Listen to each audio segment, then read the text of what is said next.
पाई, प्रशिक्षण भी पाया और आज अलग अलग जगह वो कार्य कर रहे हैं, परिसंघ का भी मान बढ़ा रहे हैं। आज वो सारे ही साथी यहाँ उपस्थित हैं और आज जिस उद्देश्य को लेकर सब एकत्रित हैं और आदरणीय सेक्रेटरी साहब भी हमारे बीच हैं। Striving to ensure productivity of blind paying employees through empowerment, accessibility and reasonable accommodation. Day long programme है, अलग अलग टॉपिक्स पर आज चर्चा होगी और मुझे जैसा हिमांशु ने कहा कि सर 5-6 मिनट के बाद हम विधिवत रूप से हम प्रारंभ करते हैं।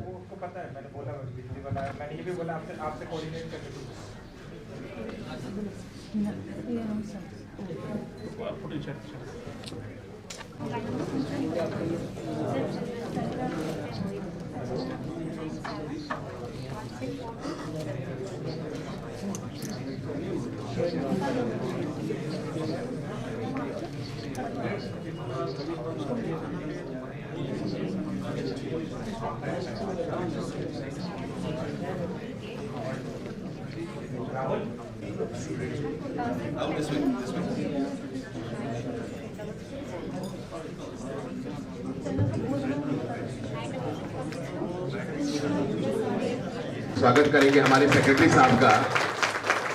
बहुत खुशी होती है कि हम जिन्हें अपना मनोबल बढ़ाने के लिए आमंत्रित करते हैं और वो समय से पहुंचकर हमारा सानिध्य करते हैं, हमें बहुत प्रसन्नता होती है। बहुत बहुत स्वागत सर आपका। मंचासीन सभी आदरणीय का मैं स्वागत करता हूं।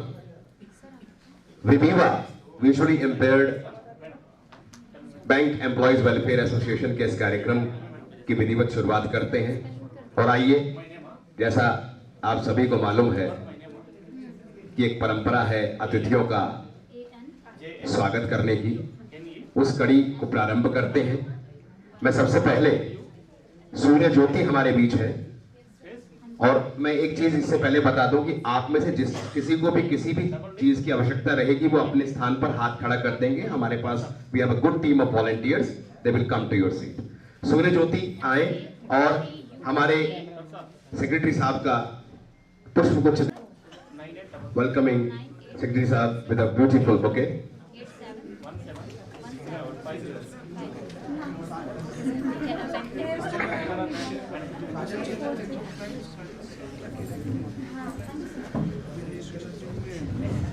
नेक्स्ट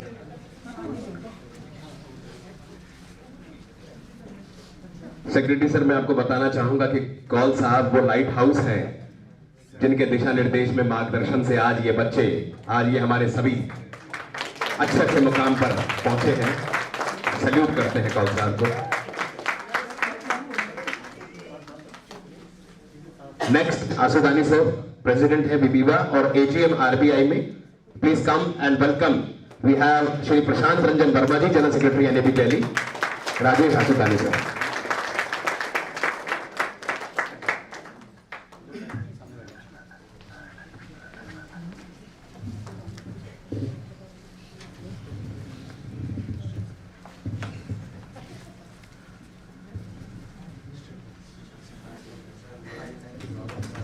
बहुत बहुत स्वागत प्रशांत जी।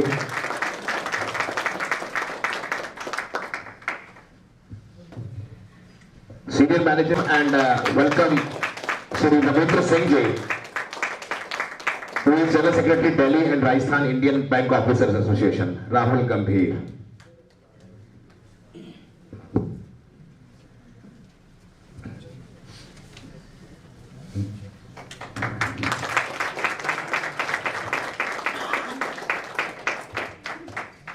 जैसा कि मैंने आपसे शुरू में बताया, we have a very good team of volunteers with us for this whole day programme and they are from Ananya foundation.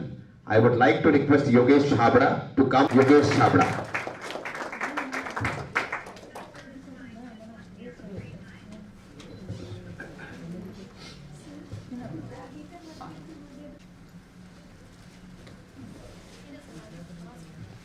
A round of applause for Shweta ma'am and the team.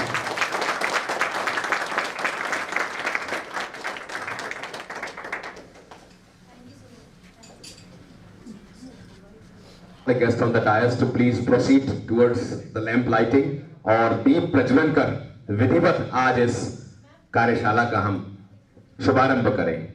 Sir please. I would like. तमसोमा ज्योतिर्गमय अस्तोमा सद्गमय. विविवा national conference की विधिवत शुरुआत दीप प्रज्वलन के साथ हो रही है.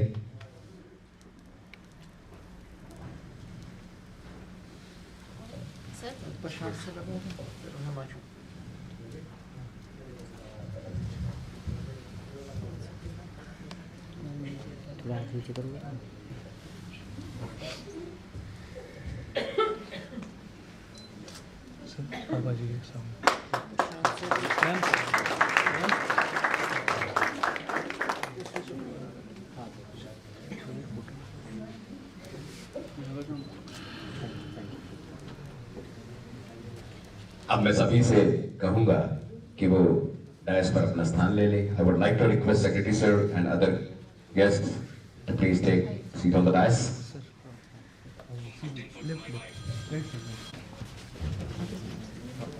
अपने मोबाइल यंत्रों को वाइब्रेशन मोड पर डाल.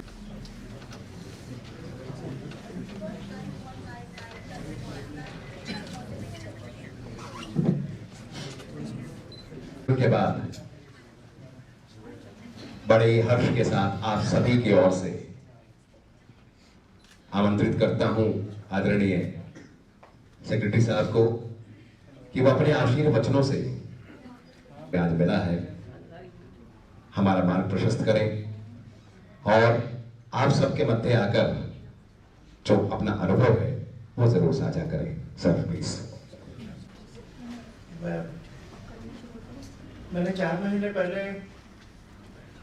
इस विभाग का चार्ज लिया था. उससे पहले मैं सेक्रेटरी था स्किल्स डिपार्टमेंट में. और मुझे पिछले 4 महीने में बहुत कुछ सीखने को मिला है. मेरे लिए एक नया फील्ड था. और इससे पहले के कुछ प्रसंग मैं आपसे साझा करना चाहूंगा. 2008 में मैं एक ऑर्गेनाइजेशन में था, इंटरनेट एक्सचेंज ऑफ इंडिया. तो हमने वेब एक्सेसिबिलिटी को लेके, इंटरनेट एक्सेसिबिलिटी को लेके एक वर्कशॉप किया. उसमें मुझे याद है कि यहाँ से विनोदा साहब भी थे और मुंबई से जेवियर से सैम तारापुर वाला जी भी थे और जावेद का मुझे याद नहीं आ रहा है वो थे या उनके कोई रिप्रेजेंटेटिव थे उस टाइम. तो विनोदा जी ने या सैम ने बताया नहीं चाहिए. उसके बाद 2011-12 में मुझे मौका मिला महाराष्ट्र वापस जाके महाराष्ट्र का आईटी सेक्रेटरी होने का. तब हमने माइक्रोसॉफ्ट के साथ भी काम किया, टेम्पलेट्स बनवाए और ताकि उससे जो पीडीएफ जनरेट हो वो पूरी एक्सेसिबल हो.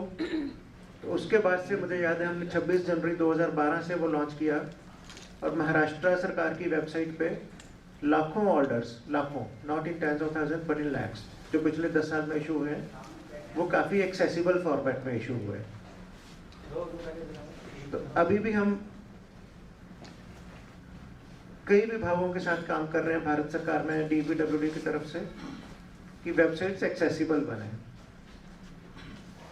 एक्सेसिबिलिटी के भी कई मायने हैं. एक तो आजकल क्योंकि डिजिटल का ज़माना है, मुझे पक्का भरोसा है कि आप सब लोग मोबाइल के फीचर्स बहुत अच्छे से यूज़ करते हैं, सारे फीचर्स. और मुझे याद है कि बॉम्बे में मैं एक कंपनी में गया, barrierbreak.com, शिल्पी कपूर की कंपनी है. तो मेरा बेटा अंशुल भी साथ में गया था. तो शिल्पी के पास एक उस टाइम पे जूनियर एम्प्लॉय था भावेश. तो वो भावेश ब्लाइंड है. तो भावेश ने मेरे बेटे को बताया, अंशुल तुझे आईफोन के चल नए फीचर सिखाता हूँ बहुत सारे. तो भावेश ने मेरे बेटे को बहुत नए फीचर सिखाए. और अभी मैंने शिल्पी से पूछा 2 महीने पहले कि भावेश क्या कर रहा है. तो शी सेड कि एप्पल का जो मेरा वर्टिकल है जिसमें स्थायी एम्प्लॉयज हैं, भावेश उनका इंचार्ज है. तो मुझे बहुत अच्छा लगा.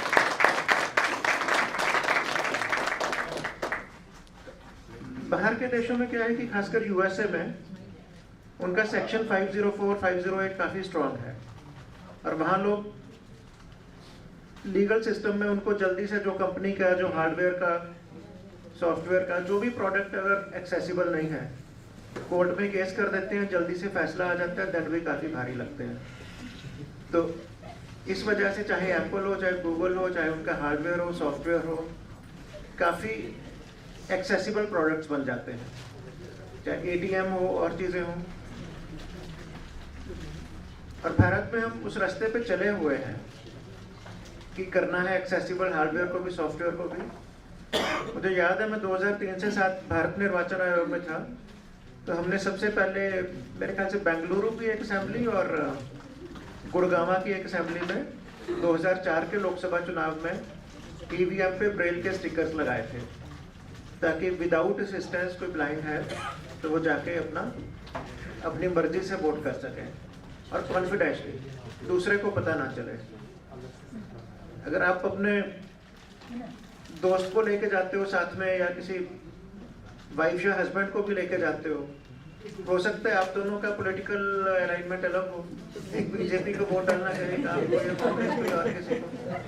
तो ऐसा ना चुपके से आपकी बीवी साथ में गई है, हस्बैंड साथ में गए, वो अपने पसंद का वोट लगवा दें आपसे। तो इसलिए वो भी जरूरी है, बहुत जरूरी है। अब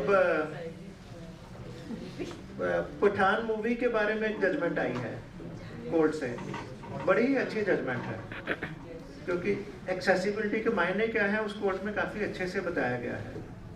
चाहे वो ब्लाइंड के लिए ऑडियो ट्रैक हो इस तरीके का, या डेफ के लिए क्लोज कैप्शंस हो, सबटाइटल्स के बियॉन्ड हो जाते हैं क्लोज कैप्शंस जाके, या इवन साइन लैंग्वेज में चीज़ें हों। तो जिस डिसेबिलिटी के लिए जो भी, जिसको हम रीजनेबल एकोमोडेशंस भी कहते हैं कई बार, कि जो भी सॉल्यूशंस हैं, टेक्निकल सॉल्यूशंस हैं, सोसाइटल सॉल्यूशंस हैं, हम उसमें आगे बढ़े। तो ये तो हो गई एक तरह से वेब एक्सेसिबिलिटी वगैरह की बात।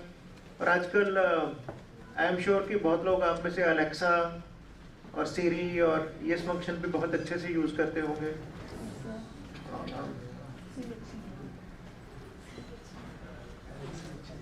तो इसमें मैं चाहूँगा, अभी हैकाथन भी हुए थे, उसमें कई बच्चों ने प्रोजेक्ट्स किए कि PDF से EPUB बनाने का और करने का। अभी मैंने जो जेवियर्स में और लोगों ने मिलकर एक रिपोर्ट बनाई है बैंकिंग के बारे में, आप ज़्यादा लोग बैंक से हो, कि बैंकों की एक्सेसिबिलिटी का। तो कई बार एक्सेसिबिलिटी में ना क्या होता है कि ज़्यादा जोर आ जाता है कि हमने रैंप बना दी बिल्डिंग में घुसने के लिए, और थोड़े रास्ते तक टैक्टाइल टाइल्स लगा दी, तो उससे काम हो गया। उससे पूरा काम नहीं बनता। पहले तो कि जैसे व्हीलचेयर के लिए है, तो दिल्ली में 500 मीटर भी सड़क पे पैदल चलना ही मुश्किल होता है, व्हीलचेयर तो कहाँ से चलेगी। बीच बीच में कोई एनक्रोचमेंट आ जाता है और कुछ आ जाता है। ऐसी टैक्टाइल टाइल्स भी बिल्डिंग में लग गई तो थोड़े रास्ते तक होती हैं, उसके बाद फिर आप कमरा ढूंढते रहो। उसमें अभी मैं IIT दिल्ली गया था, प्रोफेसर आपकी टीम के साथ भी बात किया, तो एक आईवे कंपनी है, उन्होंने शायद RP सेंटर M से शुरुआत की थी, मुझे पता नहीं आप में से किसी का एक्सपीरियंस कैसा है। उन्होंने बेकर्स वगैरह लगाए, ब्लूटूथ से आपका मोबाइल बता देता है कि किस तरफ जाना है, अगर आपको भी टॉयलेट में जाना है या रूम नंबर 402 में जाना है OPD में। तो मतलब इंटरनल नेविगेशन के बारे में थोड़ा थोड़ा इस पर भी काम हो रहा है। जैसे IIT वाले मुझे बता रहे थे कि उन्होंने बसों पे इंस्ट्रूमेंट्स लगाए हैं, और आपकी स्मार्ट केन के साथ या फ़ोन के साथ वो इंटीग्रेट करने की कोशिश कर रहे हैं कि आपने बस स्टॉप पे खड़े और कह दिया ये बस की मैं वेट कर रहा हूँ, तो जैसे ही बस वो आ रही होती वो आपको बता देता है कि बस नज़दीक आ गई। तो इस तरह के थोड़े से ये टेक्निकल सॉल्यूशंस हो गए। फिर मैं अपने मंत्रालय में थोड़ा रिव्यू ले रहा था कि हमारी किस तरह की स्कीम है। जैसे ब्रेल प्रेस की स्कीम है, उसका हमने रिव्यू लिया, तो मुझे कई जगह पे उन्होंने बताया कि बच्चों को हम सिर्फ टेक्स्ट बुक्स देते हैं, तो कंप्यूटर की किताबें, संगीत की किताबें, छोटे बच्चों को कहानियों की किताबें, ये हम ब्रेल में नहीं देते। तो हमने वो निर्णय लिया कि चलो ये भी देंगे। अभी टैक्टाइल पेजेस का हमने कहा कि कम से कम हर साल हर बच्चे को 10 से 1 पेज टैक्टाइल वाले पेजेस भी दे दें ब्रेल के साथ साथ, ताकि वो टच करके भारत का नक्शा है या कोई मैथ्स के डायग्राम्स हैं या कोई इकोनॉमिक्स का पाई चार्ट है या कुछ भी है, तो वो भी टच करके वो समझ सकें कि क्या है। दूसरा, जैसे फिर से मैं पठान मूवी पे आता हूँ कि हम भी कोशिश कर रहे हैं कि सिर्फ बिल्डिंग को एक्सेसिबल बना दिया वो काफ़ी नहीं है। आपने जी एटीएम यूज़ करना है, एटीएम तक घुसने के लिए थोड़ा टैक्टाइल टाइल लगा दी या व्हील चेयर चली गई, उसके बाद क्या? जो एटीएम आप खुद से ऑपरेट कर सकते हो कि सेफ्टी के साथ, फिर जो उसमें से नोट निकल रहे हैं वो आप समझ सकते हो नहीं कि कौन सा नोट निकला कि नहीं टच करके। तो सो एक्सेसिबिलिटी मीन्स एवरीथिंग। आप मंदिर में गए तो डेफ को आरती नहीं सुनेंगी, तो आरती हम साइन लैंग्वेज में काफ़ी कोशिश कर रहे हैं, कई मंदिरों से बात कर रहे हैं, गुरबानी की बात कर रहे हैं कि साइन लैंग्वेज में कर पाएँ। कोई ब्लाइंड है तो वो टच करके कर सकें, हर जगह आप टच नहीं कर सकते मूर्ति को, तो उसका कोई छोटा सा मॉडल हो सकता है, हो सकता है क्या। ऐसे म्यूजियम्स में, अभी रेड फोर्ट म्यूजियम से जैसे हमारा बातचीत चल रहा है कि वो डेफ फ्रेंडली कैसे बने और ब्लाइंड फ्रेंडली कैसे बने, क्योंकि हर चीज़ आप छू के नहीं देख पाते म्यूजियम में, तो उसके लिए हम क्या कर सकते हैं। मतलब कोई भी चीज़ ले लो, उसका जो कंटेंट है वो भी एक्सेसिबल होना चाहिए, चाहे एंटरटेनमेंट है, चाहे रिलीजियस एक्सपीरियंस है, चाहे आप बैंक की ट्रांजैक्शन करने गए हो या कोई भी ट्रांजैक्शन कर रहे हो, तो इस हद तक हम उसको एक्सेसिबल बना सकें उसमें करना है। फिर मैं काफ़ी थोड़ा डेटा का एनालिसिस कर रहा था कि 5% रिजर्वेशन तो कर दिया गया है एजुकेशन में, हायर एजुकेशन में, तो उसमें कितने लोग उसका फ़ायदा ले पा रहे हैं। अपनी ब्लाइंड कम्युनिटी को ले लो तो कितने बच्चे 5वीं तक पढ़ पाते हैं, उसके बाद क्या ड्रॉप आउट रेट हो जाता है। तो जनरल ड्रॉप आउट रेट है उससे कहीं ज़्यादा ड्रॉप आउट रेट है। फिर 10वीं तक कितने बच्चे पढ़ पाते हैं, फिर कितने बच्चे 12वीं पास कर पाते हैं, फिर उसमें से IIT IIM या BSc MA कितने बच्चे कर पाते हैं। इसमें भी अभी बहुत काम करने की ज़रूरत है, और इसमें मैं भी इंटरनली भी काफ़ी बात कर रहा हूँ, राज्यों से भी काफ़ी बात कर रहा हूँ कि हम इसको कैसे बढ़ा सकते हैं। जैसे साइंस लैब्स की भी कौल साहब भी मुझे बता रहे थे कि गुड़गांव में जो उनका स्कूल है वो उसमें साइंस लैब्स ब्लाइंड बच्चों के लिए काफ़ी अच्छी बनाई हैं, तो उसको भी हमें बढ़ाने की ज़रूरत है। फिर आ जाता है कि पढ़ाई के बाद हमने 4% नौकरियां रिजर्व की हैं सरकारी सिस्टम में और पब्लिक सेक्टर में, बैंकों में, इंश्योरेंस कंपनीज में। उसमें लकीली क्या हुआ है कि सब क्लासिफिकेशन कर दिया गया कि 1% लोकोमोटर के लिए, 1% विजुअल के लिए, 1% बाकी। तो उसके कारण थोड़ा सा ब्लाइंड कम्युनिटी उधर ज़्यादा मार नहीं खा रही। उधर क्या है कि उधर आपको अच्छा मौका मिलता है कि जो 1% रिजर्वेशन है। अब मसूरी एकेडमी में भी IAS में भी बच्चे आते हैं, हर साल 1, 2, 3 बच्चे आ जाते हैं जो पूरा बाकी बच्चों के साथ बैठ के पढ़ाई करते हैं और फिर IAS में फील्ड पोस्टिंग्स भी करते हैं। और ऐसे ही लकीली बैंकों ने, इंडियन बैंक्स ने और इंश्योरेंस कंपनीज में इस पे ठीक ठाक काम किया है। तो मैं जी 2015-16 में 1.5 साल तक जॉइंट सेक्रेटरी था इधर डिपार्टमेंट ऑफ फाइनेंशियल सर्विसेज में, DFS में। तो मैं पंजाब नेशनल बैंक के बोर्ड पे भी था, IFCI के बोर्ड पे था, फिर 1 साल में CMD नेशनल इंश्योरेंस कंपनी का भी था जिसका कोलकाता में हेडक्वार्टर्स है। तो बैंकों ने रिक्रूटमेंट में ठीक काम चल रहा है। ट्रांसफ़र के टाइम पे भी दे टेक केयर कि इधर उधर ज़्यादा ट्रांसफ़र ना हो या आपसे पूछ के हो, या जितना रीजनेबल एकोमोडेशन वो कर सकें वो करें। और दूसरा मुझे खुशी है इस बात की कि बहुत सारे आप में से लोग प्रमोशंस भी पा रहे हैं और मतलब फ्रंट एंड पे भी काम कर रहे हैं। ऐसा नहीं कि सिर्फ बैक एंड पे आप कंप्यूटर या कुछ पे काम कर रहे हैं, फ्रंट एंड पे भी जहाँ कस्टमर फेसिंग है उस पर भी कई लोग बैंकों में काम कर रहे हैं, कस्टमर के साथ डील कर रहे हैं, उनके पास पासबुक उठा के उसको मशीन में डाल के प्रिंट आउट भी दे देते हैं, सब कुछ कर देते हैं। तो पर इसमें अगर आपका कुछ भी फीडबैक हो तो I am absolutely open to that feedback. फिर हम फाइनेंस में भी चर्चा कर सकते हैं, अगर आप बोलोगे इस चीज़ में थोड़ा रीजनेबल एकोमोडेशन और होना चाहिए। फिर मैं अपनी मिनिस्ट्री के स्किल्स प्रोग्राम का भी देख रहा था, पर उसमें मैंने डेटा देखा कि हमारे स्किल्स प्रोग्राम में, क्योंकि जैसे लोकोमोटर वाले हैं उनके लिए कोई सिलेबस चेंज नहीं करने की ज़रूरत, ज़्यादा लैब में ज़्यादा चेंज की ज़रूरत नहीं, तो तकरीबन 90% हमारा स्किल्स का लोकोमोटर में जा रहा है। ब्लाइंड और डेफ के लिए हमारे स्किल्स प्रोग्राम बहुत कम चल रहे हैं। अभी कल ही मैंने अपने सभी जितने हमारे एम्पायरल ट्रेनिंग पार्टनर ETP बोलते हैं उन सबको फिर से लिखा है कि पहले आप ब्लाइंड और डेफ के लिए भी प्रोग्राम्स चलाओगे, ताकि आप भी थोड़ी सी मेहनत करो। आप ब्लाइंड के लिए ब्रेल में कुछ मटेरियल लाना पड़ेगा, ऑडियो बुक्स लानी पड़ेंगी, टीचर उस तरीके से ट्रेन चाहिए। डेफ के लिए साइन और उसमें भी थोड़ा मटेरियल चाहिए, और इंटरप्रेटर भी एक एक्स्ट्रा रखना पड़ता है। तो इसलिए थोड़ा सा स्किल में मुझे वो दिखा कि क्योंकि हमने सब क्लासिफिकेशन ही रखा हुआ, तो ब्लाइंड और डेफ कम्युनिटीज़ को थोड़ा सा उसमें इन एसेंस घाटा हो रहा है कि उनको उस लेवल के प्रोग्राम्स नहीं मिल पा रहे जितने दूसरे डिसेबिलिटीज़ वालों को मिल पा रहे हैं। तो अपनी जितनी संस्थाएं हैं, हम पूरा मंत्रालय की तरफ से उनके साथ काम करना चाहेंगे कि तीनों चीज़ों में, मतलब स्किल्स में भी जो एजुकेशन का 5% है, एक्चुअली कम बच्चे आ रहे हैं। फिर आपके नौकरियों में भी 4% है, पर एक्चुअली कम बच्चे आ पा रहे हैं।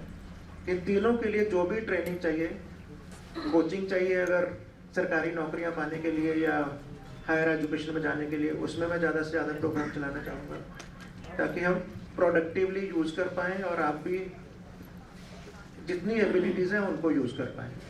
अभी 26 तारीख को राष्ट्रपति जी के घर पे ये होता है, एट होम प्रोग्राम होता है शाम को। तो उसमें मैं बात कर रहा था, ईरा सिंघल एक लड़की है, वो IAS में आई हैं, और कई ने आप में से नाम सुना होगा, तो मैं उससे भी बात कर रहा था। तो ईरा टोल्ड में कि आप हमने तकरीबन 3500 जॉब्स का, सरकारी नौकरियों का ये किया है कि इसमें किस किस डिसेबिलिटी के लोग ज्वाइन कर सकते हैं। बट ईरा टोल्ड में कि सर आप उल्टा कर रहे हो, सरकारी नौकरियों में ये डिफाइन करना चाहिए कि कौन कौन सी एबिलिटी है। ये नहीं कहना चाहिए कि हम इस डिसेबिलिटी को टॉलरेट कर सकते हैं, चलो आ जाओ।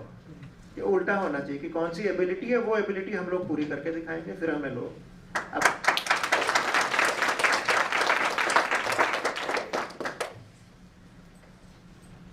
So in last 4 months I have learnt a lot। तो बहुत से मेरे दोस्त भी बन रहे हैं जिनसे नई नई चीज़ें सीखने को मिलती हैं। सामने अमर जैन भी बैठे हुए हैं। तो अमर ने एक अभी बेंगलोर में प्रोग्राम किया था, उसमें मैं गया था। इन्होंने प्राइवेट कंपनियों को पकड़ लिया 10-12 को, व्हाट्सएप को, जोमेटो को, स्विगी को, बाकियों को।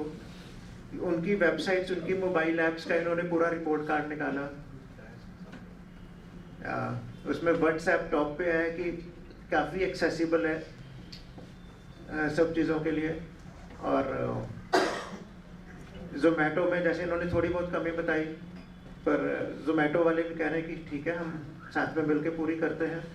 तो उसमें कुछ कंपनियां आगे आ रही हैं, कुछ नहीं भी आ रही। पर अपने देश में भी USA वाला सिस्टम नहीं है कि आप कंपनियों को कोर्ट में ले जाओ, झट से दंड लग जाएगा और वो सुधर जाएंगी। तो अभी हमारा गोवा में सभी स्टेट्स के जो कमिश्नर होते हैं उनके साथ भी मीटिंग था। तो उनको भी मैंने रिक्वेस्ट किया कि आप खुले दिल से जजमेंट निकालो, लिबरल इंटरप्रिटेशन करके। जहाँ दंड मारना है दंड मारो, ठीक है, वो लोग हाई कोर्ट में जाएंगे, सुप्रीम कोर्ट में जाएंगे, इतना खर्चा होगा, उससे अच्छा वो सोचेंगे चलो एक्सेसिबल कर लेते हैं अपनी चीज़ों को वकीलों की फीस देने की बजाय। तो इस तरह के काम करते रहना चाहिए। आप लोगों ने अपनी आवाज़ बुलंद रखनी चाहिए कि इस चीज़ में एक्सेसिबिलिटी कम है या इस चीज़ में हमें जो हक है वो नहीं मिलता। और सरकार और मैं पर्सनली आप लोगों के साथ पूरी तरह से एकदम कंधे से कंधे मिला के खड़ा रहूँगा, ये मैं आपको यकीन दिलाता हूँ। धन्यवाद। मुझे लगता है तालियां कम है। क्योंकि थोड़ा है, थोड़े की जरूरत है। और सेक्रेटरी सर, आपके उद्बोधन से हमें इतना तो ज्ञात हो गया कि दृष्टिबाधिता के विषय में और अन्य दिव्यांगता के विषय में भी आपने बहुत कुछ एक्सप्लोर किया है, बहुत कुछ जाना है। और आपने जो बातें हमसे साझा की हैं, अपना जो विचार हमसे साझा किए हैं, वो मैं समझता हूं कि बिल्कुल हमारे सब साथियों को लाभ करेंगे। और उसी पे चल के जो भी आपने चीजें कही हैं, हम उसको करने में पूरा प्रयास भी करेंगे आपके सहयोग से। और बहुत अच्छा लगा आपका सानिध्य, आपके आशीर्वचनों से हम सभी लाभान्वित हुए हैं।